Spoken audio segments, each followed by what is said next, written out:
Welcome to the webinar, everyone. This is Carl Bates speaking today about Is Your Promise Big Enough? Such an interesting and powerful topic in the context of the SDAR methodology and the approach that we have to creating high-performance boards for privately held and family businesses. So I want to start off the discussion with this question, or with the statement rather. Business is about people, and it is emotion that inspires people to climb your Everest. I think so often when we talk about businesses and when we sit around board tables, we can get caught in the numbers, we can get caught in the strategies, we can get caught in the plan, we can get caught in the activity that's going on in that boardroom at that particular time. And we forget that all a company ultimately is a collection of people who have come together for a particular purpose to deliver a particular outcome. Business is ultimately, as I often say, not about making money. Making money, or the return on investment that shareholders receive from a business, is an output or an outcome of why a business exists. If we don't deliver a return to our shareholders, we don't get the capital we require in order to go on the journey of delivering on a particular promise. And it's about understanding what that promise is and creating it in such a way that it enables people to get emotionally connected to the journey of a business, that enables and inspires people to climb your Everest. Or in the context of a business you may be the non-executive independent director of, to climb the Everest of the company. So how does that relate to your role as a director, and how does that come through in different promises of different organizations? Well, I want to start off by giving you a couple of examples, and then from there talk practically about how you can understand what a promise is for a business, and how by understanding that promise you can see fundamental change in the performance of that organization. So I've put up on the screen there 3 different businesses: Disney, Virgin, and Google. All fundamentally different organizations with completely different approaches to the promise that they stand for, their reason for being, their existence, if you like. But all delivering great shareholder value over an extended period of time. Disney is about this thing they call creating magic. It's all about the role of the organization in delivering this magical experience to parents and children in a whole array of different experiences, from Disney's theme park, Disneyland, through to nightclubs in Florida, Pleasure Island as part of Disney World, through to cruises, movie theaters, or the movies within movie theaters, and a range of things in between. But Disney understands that, take their theme park for example, that it's not a theme park. They don't go out to the market and say, we are in existence to have the best theme park in the market. They say, we're in the business of creating magic. Our job as an organization, the reason for being, the reason why you work for us, is to create a magical experience for everyone we engage with. Now, it's interesting how, as an organization, they have practically turned that into things they do on a daily basis that deliver that experience. So rather than, for example, saying we want to be the best theme park in the world and have more turns in the roller coasters and more little stands where you throw balls at the clown as part of the walk around of the theme park, Disney have said Disneyland is an experience. And in that experience, we take people to this magical place. And so we have to understand that every one of our team is part of that journey.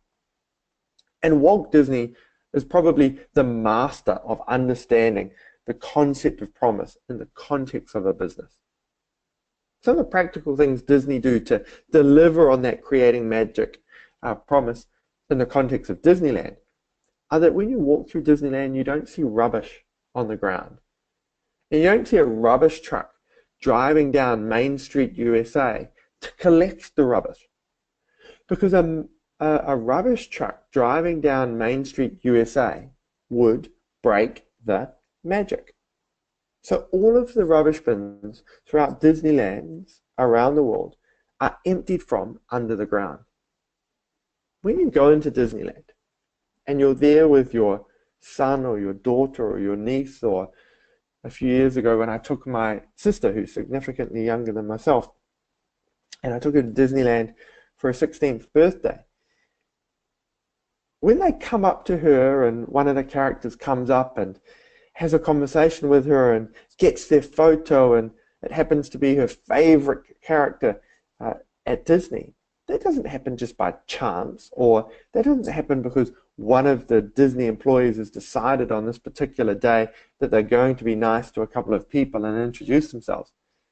It's because Disney have a concept called Take 5, where in any given hour, you have to take five times, and engage with a guest, particularly children, to make sure their experience is magical, to make them feel like the prince or the princess, in my sister's case, for that few moments, that few seconds.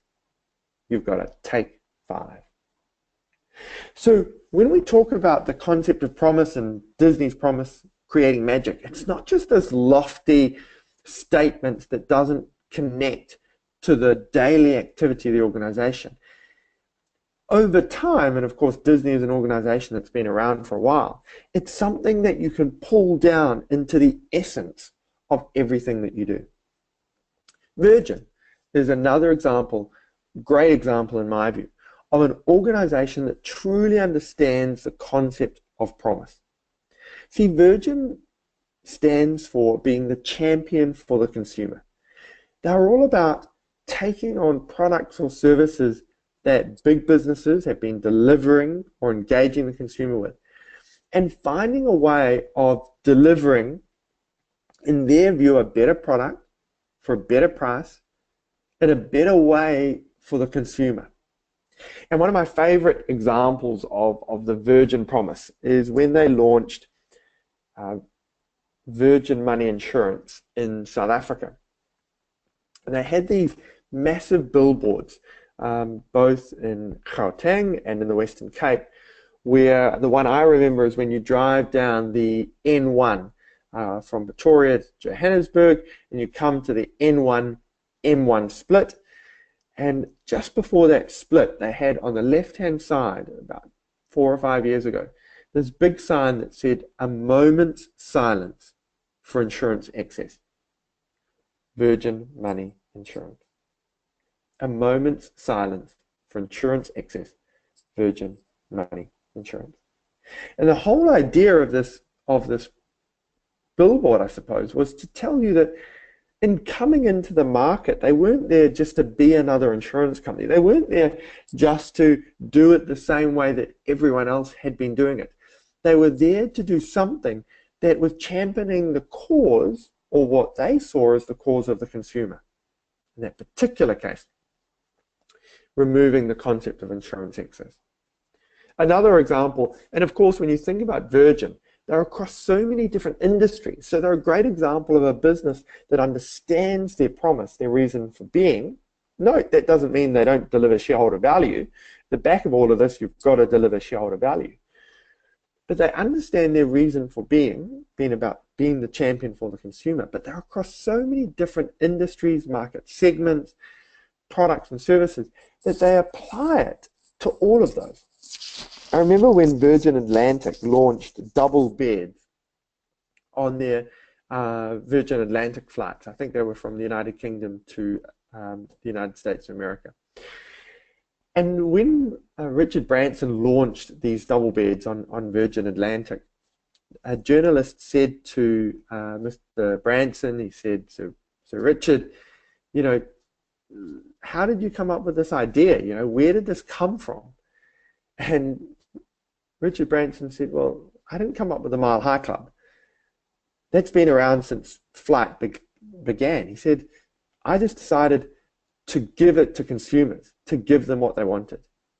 And I think, again, it's a great example of Virgin not being a business that has a promise that says we're creating a whole lot of new activities. We're not about just innovation for innovation's sake. We're an organization that stands for delivering the consumer what the consumer is asking for.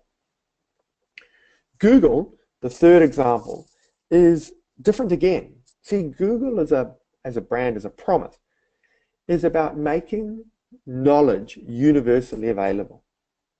Think about what Google stands for. When they first started, it was an internet search that could most effectively get you what you were looking for.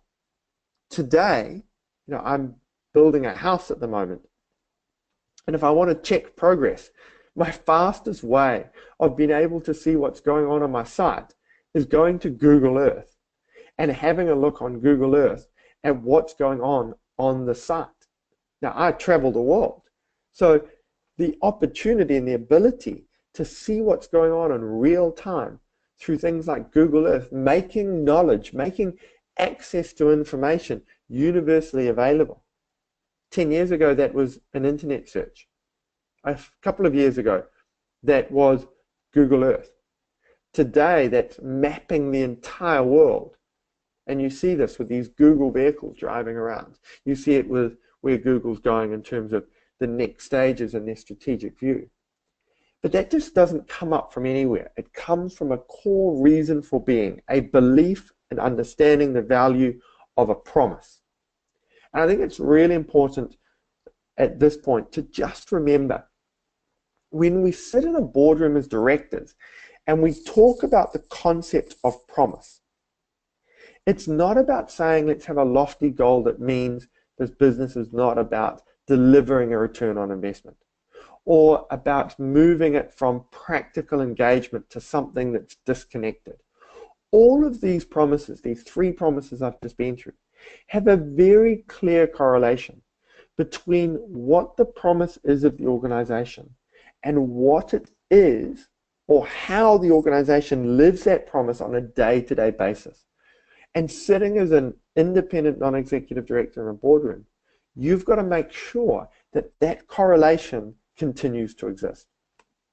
So where does the concept of promise come from? And why is this titled, Is Your Promise Big Enough? So the promise, or the concept, the idea of promise in a SADA methodology context comes from the book, The Laws of Extreme Business Success, which was written about 7 years ago. And it's summarized in what we call the law of vision, which says extreme business success requires a business to have a clear and defined vision. Your vision develops out of your promise, which is then translated into the functions and activities of the enterprise. The greater the promise and the greater the vision, the more momentum and energy you can create. Your vision must be intrinsic to every aspect of your business, or it will remain intangible and beyond reach. And we spoke about that looking at those promises of those three brands just before. The key message to take out of the law of vision in the context of Is Your Promise Big Enough is that your vision, where you see your organization going, where you see the business going, has to be grounded in why the organization exists. What is the promise? And we'll talk a little bit about that in a moment. So when you put the promise into the context of the way the organization sets its strategy, we talk about the promise being, why are we doing what we're doing? Why is it that we exist? The vision is, what are we trying to achieve? It's painting the picture of where it is that you're wanting to go. And your mission being how your products and services enable you to deliver on your promise. In order to understand how to deliver that product or service, you have your critical success factors and your goals, which are the things that you determine on an annual basis in terms of the goals.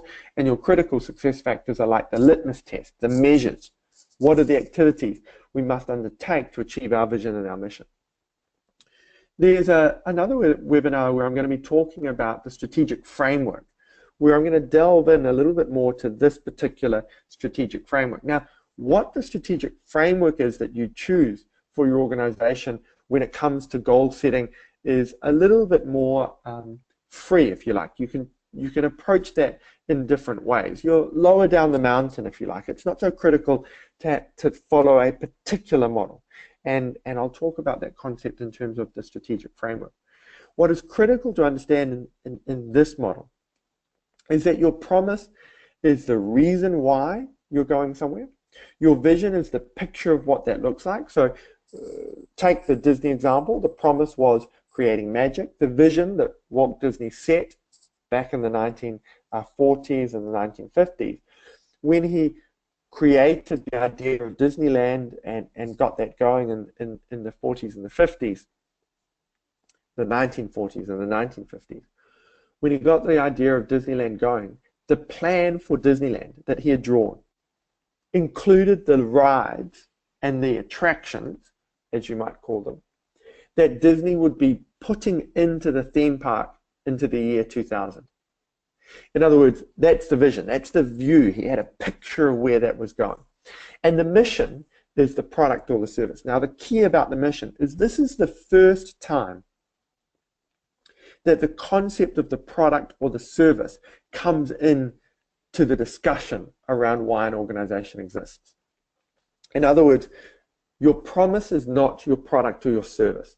Your promise is why you're doing it, not what you're doing. And the key to take away from this particular slide is that the promise is the why, and that reason, that product or that service that enables you to deliver on your promise comes much further down the conversation. If you take the Google example from just before, making knowledge universally available, that's their promise. 10 years ago, 15 years ago, that was about the internet searches. Today, that's about Google Earth.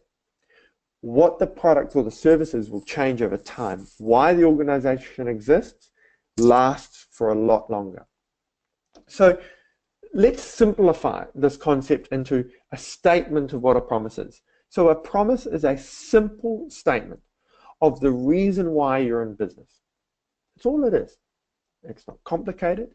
It's not multi-page. It's not multi-paragraph.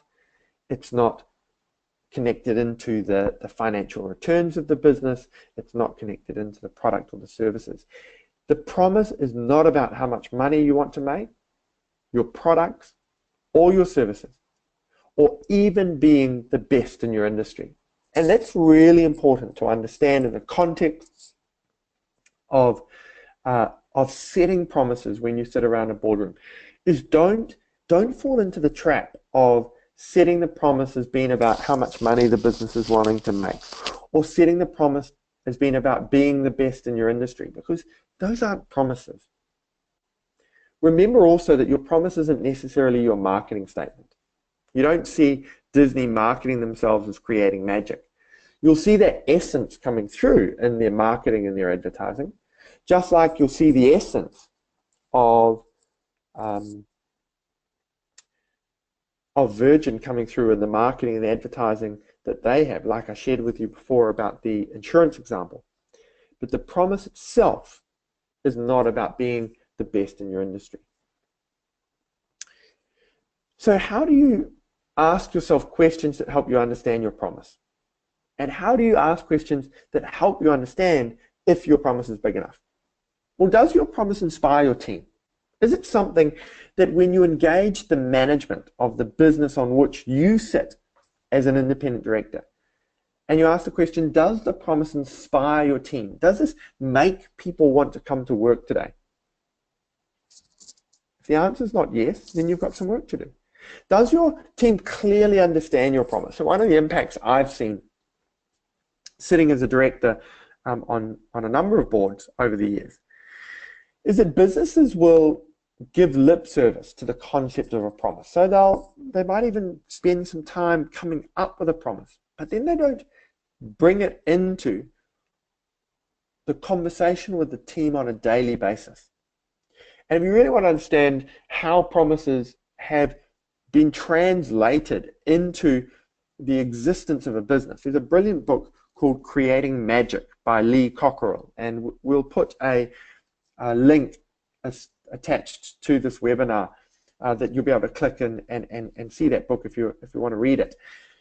But Creating Magic by Lee Cockerell brings through the concepts of what Disney do, like even down to how people in their laundry save the organization millions of dollars a year by understanding this concept of creating magic in the context of the laundry within Disney organization's hotel activity. So does your team clearly understand your promise, regardless of the level within your organization that they sit? Is the promise really your own personal goal, or is it that of the company? So if someone within the business, the founder or one of the shareholder managers, has created a personal goal, does the promise reflect that personal goal, or does it reflect a true promise of the organization or the company? And is it so compelling people would want to make sacrifices to join your team because of that promise? Are there people who would want to be part of your journey because of the promise? And if you can't answer yes to all of those, although is the promise really your own personal goal or that of the company? The answer needs to be that of the company. If you can't answer those questions in a positive framing, then that's a little bit of a litmus test for the quality of the promise on the organization on which you may serve as a director. So, strategic thought. The earlier in the journey that a board understands the true promise of the enterprise, the sooner it is able to begin the journey of aligning the business's decisions to the ultimate goal. And as a director sitting around board tables, there's a particular board that I've been involved in for a while that operates across a number of different countries and in fact a couple of continents as a strategic advisor to them. And one of the things that we've gone through is understanding why as an organization they exist. And the moment we understood the reason that they existed as a business, as a conglomerate across several different industries, what we were able to do was start making decisions about which businesses they actually stepped out of and which businesses they invested into and continued to find opportunities within and bring other businesses into the fold based on understanding as an organization why they existed, why people in the organization wanted to come to work, the role they play within the world. On the flip side, I've sat as an independent director on a board that doesn't even use the promise in the way in which they have conversations around decisions across the board. And even ultimately, I resigned from the board because I couldn't get the shareholder manager away from thinking that their reason for being in the business was making money. And that unless they actually focused the business on delivering a promise, the concept of making money was never going to happen. And they continued to fight and deliver a great return on investment. Not to say it was bankrupt, it was doing very well. But it wasn't doing as well as it could relative to industry and relative to a number of other sort of measures of performance when it comes to profitability. But as a business, they paid lip service to this idea of why they existed. And the default position was always, but how much money does this add to the bottom line? And in my experience, time and time again, businesses that truly understand the intent, so they're not ticking the box of coming up with a promise, they're understanding the intent of having a promise, creating a promise that is big enough, creating a promise that is going to survive changes in product and service. And that's an interesting reference point for the quality of the promise of an organization you sit on the board as an independent director of. Is the quality of the promise big enough that it will survive changes in product or service? So lastly, if you like, ultimately make sure that the why transcends product, service, time, and place. If you take all of the examples, from Disney the Google, the Virgin. All of them have promises that transcend product, service, time, and place. And as a director of a privately held company or a family business, if you're not supporting that board, that management team, that company to create a reason for being that transcends product, service, time, and place, as an independent director, you're not going to maximize your opportunity, your contribution to that organization. So thank you for joining us for this webinar. I trust that that's given you a deeper insight to the concept of promise and enabled you to understand more about the concept of promise in the context of privately held business and family business boards. And it will enable you to be a high-performance director in your role as an independent director or a non-executive director on the board of such company. We'll make sure that the link both for the book, The Laws of Extreme Business Success, and the other book, Creating Magic, are connected to the webinar for those of you who are interested in further reading. Thank you very much.